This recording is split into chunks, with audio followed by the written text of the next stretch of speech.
The pharaoh was the ultimate symbol of strength and protection. But his power wasn't just about war and worship. He was the chief executive of a highly organized state, overseeing massive construction projects like the pyramids and temples that still leave us breathless today.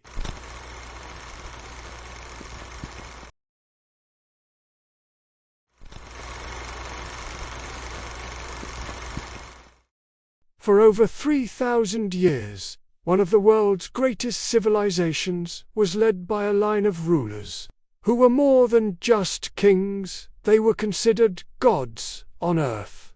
They were the pharaohs of ancient Egypt.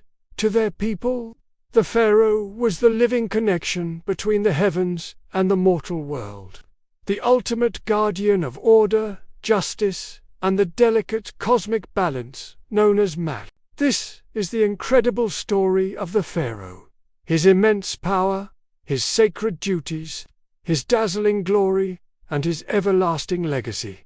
So, where does the word pharaoh even come from? It actually originates from the Egyptian term payah, which means great house. Initially, this simply referred to the royal palace, the grand residence of the king. But, as time went on, the term evolved to become the title for the ruler himself. A pharaoh wasn't just a political figurehead making laws and leading armies.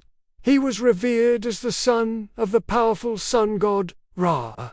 Handpicked by the divine council to govern Egypt, his authority was absolute and unquestionable. He was the high priest of every temple, the commander-in-chief of the army, and the supreme judge of the land. His word was law, backed by the power of the gods themselves. The pharaoh's responsibilities were as vast as his power. His most critical duty was to maintain the fundamental order of the universe.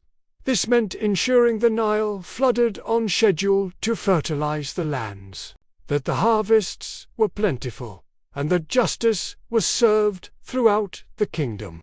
He performed daily rituals in the temples to honor the gods and secure their favor for Egypt. If disaster struck, like a famine or a foreign invasion, it was often seen as a sign that the pharaoh had failed in his sacred duty to uphold this cosmic balance. His success was Egypt's success. His failure was Egypt's doom. To symbolize their divine status and earthly power, pharaohs wore distinctive regalia. The double crown, known as the Seotheont, represented the unification of Upper and Lower Egypt. It combined the white crown of the south with the red crown of the north. On his brow he wore the uraeus rearing cobra, a symbol of divine authority and protection, ready to strike down any enemy. He also held the crook and flail, symbols that represented his dual role as a shepherd, guiding his people, and a powerful ruler with the authority to command and punish. These weren't just fancy accessories. They were powerful statements of his God-given right to rule. From the legendary Nama, who first united the two lands, to powerful builders like Khufu, and visionary leaders like Hatshepsut, and great warriors like Ramesses the Great, the legacy of the pharaohs is etched in stone. Their monumental pyramids, towering temples, and intricate tombs are a testament to their ambition, their wealth, and their profound belief in the afterlife. They weren't just building for their time, they were building for eternity. The story of the pharaoh is the story of a civilization that saw its leaders as a bridge to the divine, a legacy that continues to captivate and inspire us thousands of years later.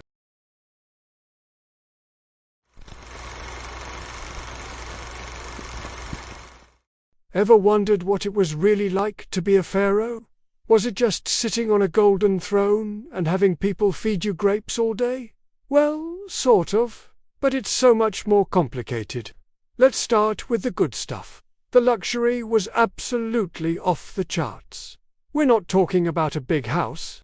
We're talking about sprawling palace complexes made of sun-dried brick, decorated with vibrant paintings that told stories of gods and victories. Inside, every piece of furniture shimmered with gold inlay and precious stones. Their beds were draped in the finest linen, softer than anything you can imagine today. And a pharaoh was never, ever alone. An entire army of servants catered to their every whim. Feeling a bit warm? Someone was right there with a giant fan. Thirsty? A drink would appear before you even finished the thought. But it wasn't just servants. The royal court was the buzzing center of the entire kingdom. Scribes hurried around, recording every decree and event.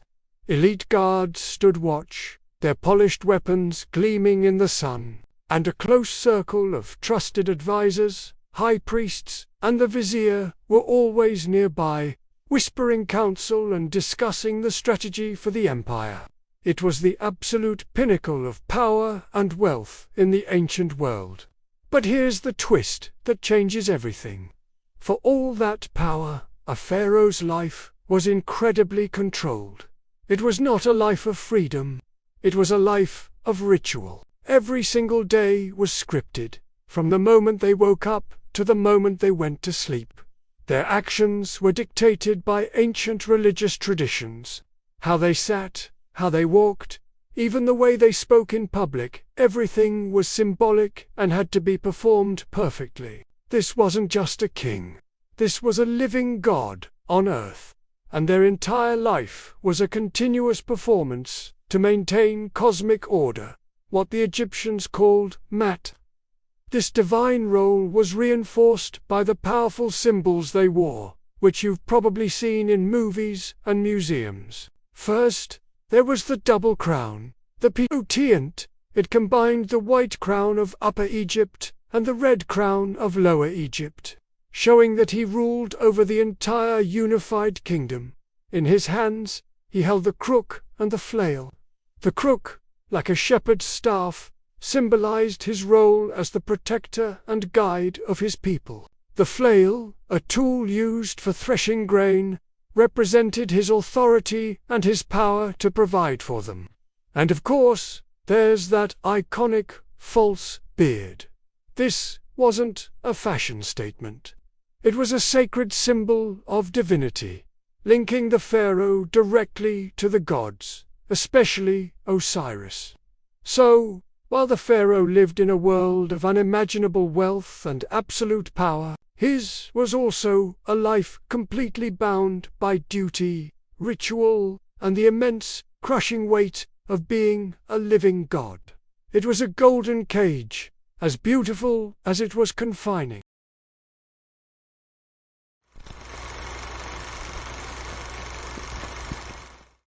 Ever wonder how one person could hold so much power in ancient Egypt? Beyond being a living god, the pharaoh was the ultimate boss of the entire state.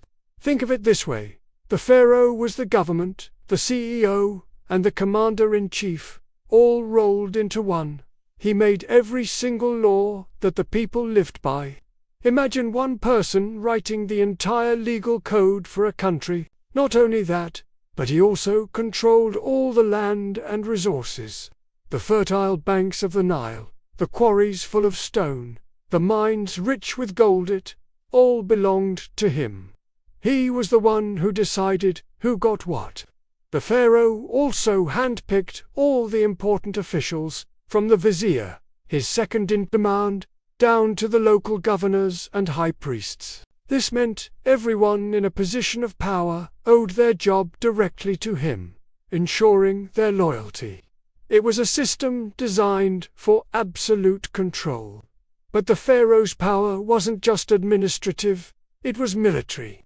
When war came knocking, the pharaoh didn't just send orders from his palace. He was expected to lead his armies into battle personally. He was the supreme general, riding at the front in his chariot, a symbol of divine might and national strength. Can you picture that? The king himself, on the front lines, leading the charge? And how do we know all this? because they carved it in stone. The walls of temples and monuments are covered in epic scenes of victory. You'll see massive carvings of the pharaoh, 10 times the size of his enemies, single-handedly crushing them. He's often shown under the protection of gods like Horus or Amun-Ra, reinforcing the idea that his victories were divinely willed. These weren't just decorations. They were propaganda, broadcasting the pharaoh's power to everyone who saw them. Here's a fascinating detail. In all these official records, Egypt never lost. Ever. Defeats or setbacks were simply never mentioned. History was written by the victors, and in this case, the victor was always the pharaoh. Only triumphs were recorded for eternity, creating an image of an invincible ruler and an unbeatable kingdom. It was a masterful way of shaping public perception and cementing the pharaoh's legacy as a flawless, all-powerful leader.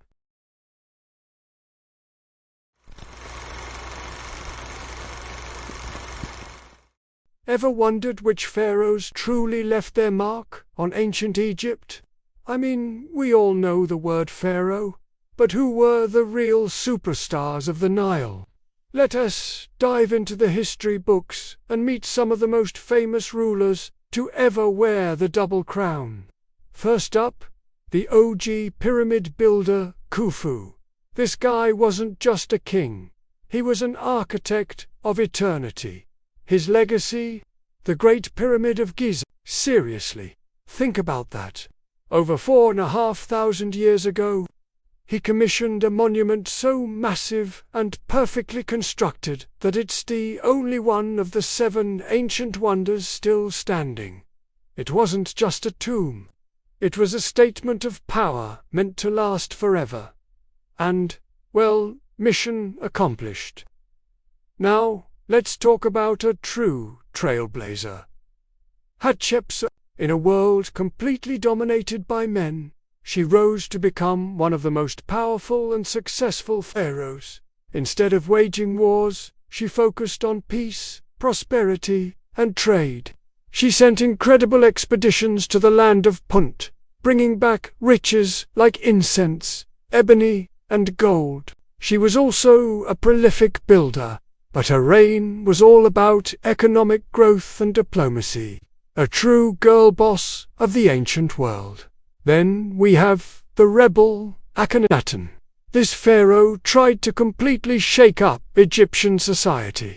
For centuries, Egyptians worshipped a whole pantheon of gods. Akhenaten said, "Nope, we're doing things differently." He tried to shift the entire country's focus to a single deity, the sun disk, Aten. It was a radical religious revolution that ultimately didn't last. But it shows the immense power a pharaoh could wield, even trying to change the very fabric of belief. Of course, we can't forget the boy king, Tutankhamun. Honestly, in the grand scheme of things, he wasn't a major player. He took the throne as a child and died before he was 20. So why is he so famous? Because of his tomb. In 1922, Howard Carter discovered it almost completely untouched, filled with dazzling treasures. It gave us an unprecedented, blinged-out snapshot of royal life in ancient Egypt, making King Tut a household name worldwide. Finally, we have the man they called the Great Ramses II. And they weren't kidding. This guy was the definition of a powerhouse pharaoh. He ruled for an incredible 67 years, fathered over 100 children, and was a military giant, famous for the Battle of Kadesh. But his real legacy is etched in stone. He built more temples and colossal statues than any other pharaoh, plastering his name all over Egypt, from Abu Simbel to Karnak. He wanted to make sure nobody ever forgot him. And it's safe to say, he succeeded. From the pyramid builder to the great builder, each of these pharaohs shaped ancient Egypt in their own unique way, leaving behind a legacy that continues to fascinate us thousands of years later.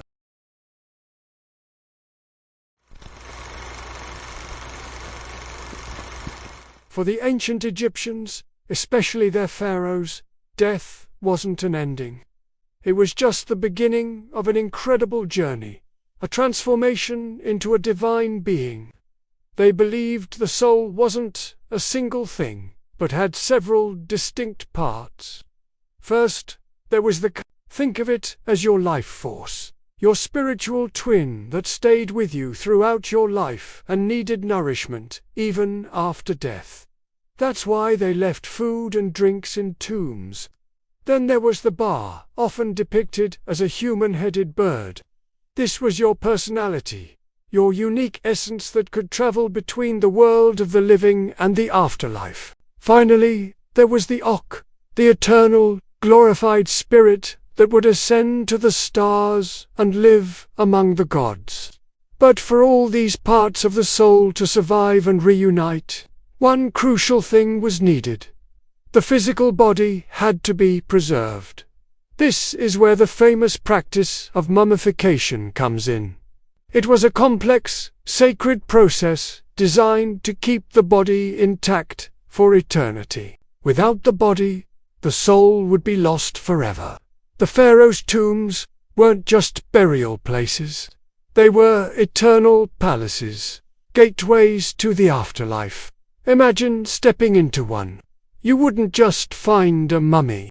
You'd be surrounded by unimaginable treasures. Solid gold masks to help the gods recognize the pharaoh. Exquisite furniture for their eternal home. Weapons to defend against demons. And even boats to sail across the celestial Nile. But perhaps the most important items were the sacred texts, like the Book of the Dead. These weren't just scrolls. They were guidebooks, cheat sheets filled with spells and incantations to help the deceased navigate the dangerous underworld, pass the judgment of the gods, and successfully reach the paradise of the Field of Reeds.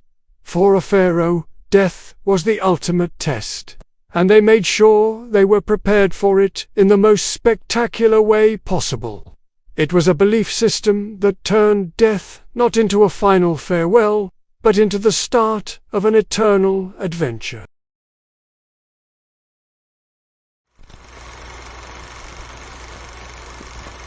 It's a story of towering pyramids, hidden valleys, and a belief system that shaped a civilization for thousands of years.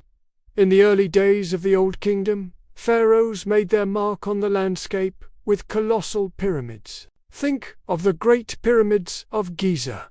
These weren't just tombs. They were massive, public statements of power and divinity. They were stairways to the heavens, designed to ensure the pharaoh's soul could ascend and join the gods. Inside, intricate passages led to burial chambers filled with everything a king would need in the afterlife. Treasures, furniture, food, and even boats. These pyramids were meant to last forever, a permanent testament to the pharaoh's eternal reign. But there was a major problem. These giant, unmissable monuments were magnets for grave robbers. Over centuries, almost every pyramid was broken into and plundered, leaving the eternal rest of the pharaohs disturbed. So, as Egypt entered the new kingdom, the strategy had to change. The rulers decided that secrecy was the best protection. Instead of building giant markers, they chose a remote, desolate canyon on the west bank of the Nile, near the city of Thebes. We know it today as the Valley of the Kings. For nearly 500 years, this valley became the secret royal cemetery. Pharaohs like Tutankhamun, Ramesses the Great, and Seti I had their tombs carved deep into the rock, hidden from sight. The entrances were sealed and disguised, with complex layouts of corridors and false chambers designed to confuse anyone who dared to enter. The walls were covered in stunningly beautiful paintings and hieroglyphs, a magical roadmap for the pharaoh's journey through the underworld. These texts, like the Book of the Dead, provided spells and guidance to overcome demons and pass divine judgment. Despite all these precautions, most of these hidden tombs were also eventually found and looted by ancient robbers. The lure of gold and precious artifacts was just too strong. Only a few, like the famous tomb of Tutankhamun, remained nearly intact, giving us a breathtaking glimpse into the wealth buried with a pharaoh. But even with the constant threat of robbery, the core belief never wavered. Whether in a massive pyramid or a hidden tomb, the pharaoh's death wasn't an end. It was a transition. They were believed to become one with the gods, particularly Osiris, the god of the afterlife. From the other side, the pharaoh continued to watch over Egypt, maintaining cosmic order and ensuring the prosperity of their land. Their legacy wasn't just in stone and gold, but in the enduring idea that a king's duty to his people truly was eternal.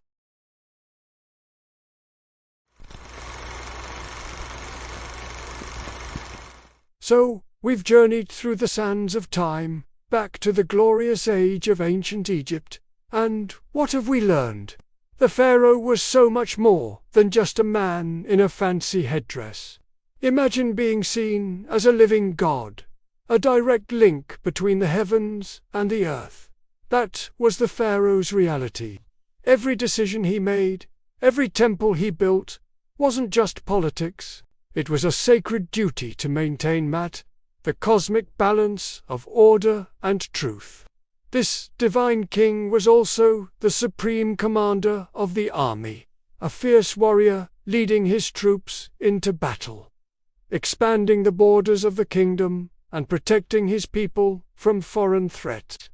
Think of powerhouse rulers like Ramesses the Great, whose military victories were carved into stone for all eternity. The pharaoh was the ultimate symbol of strength and protection. But his power wasn't just about war and worship. He was the chief executive of a highly organized state, overseeing massive construction projects like the pyramids and temples that still leave us breathless today. He managed a complex economy, collected taxes, and acted as the final judge in legal disputes. His authority touched every single aspect of Egyptian life, from the farmer in the fields to the priest in the temple. The pharaoh was the heart of Egypt.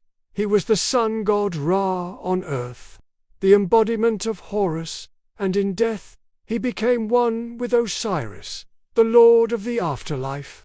This cycle of life, death, and rebirth wasn't just a story.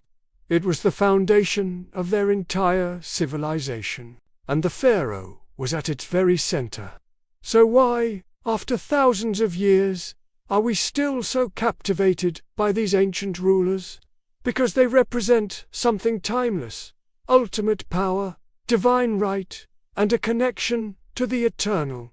The temples may have crumbled, the dynasties may have fallen, and the empire may have vanished into history. But the image of the pharaoh, eternal, divine, and all-powerful, remains. It's a legacy written in stone and etched into human memory, a story of gods among men that continues to fascinate and inspire us to this day. Thanks so much for watching and joining me on this incredible journey. If you enjoyed this dive into history, don't forget to like, subscribe, and hit that notification bell so you don't miss our next adventure. See you next time.